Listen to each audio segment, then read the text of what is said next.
দীঘা থেকে মাত্র ৯ কিলোমিটার দূরে অবস্থিত দীঘার নতুন আকর্ষণ ন্যায় কালী মাতার মন্দির। এটি শঙ্করপুরের মধ্যে পড়ে এবং এটি দীঘা থেকে খুব সহজেই আসা যায়। তো আমরা চলে আসলাম ন্যায় কালীর মন্দিরে। খুব সুন্দর একটা মন্দির এখানে আছে, আমরা এটা এবার দেখে নিই। এই যে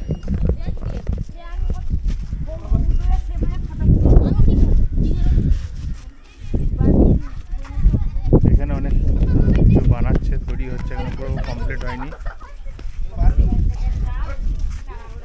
পরিবেশ বান্ধব উদ্যান ন্যায় কালীর মন্দির।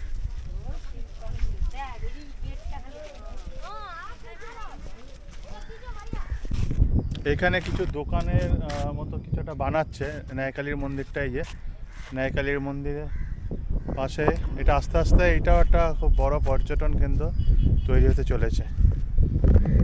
এই যে বড় কিছু একটা বানাচ্ছে এখানে, বুঝতে পারছি না কি বানাচ্ছে।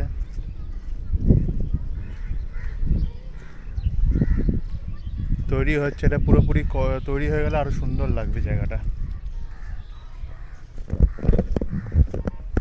এটা হচ্ছে মন্দির।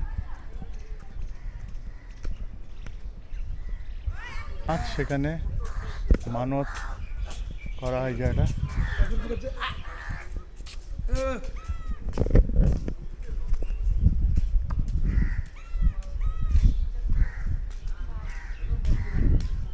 এই হচ্ছে মন্দির, নাট মন্দির।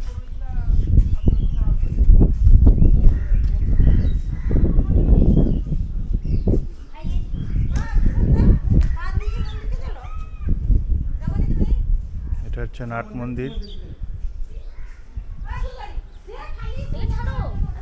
ন্যায়কালী মাতার মন্দির।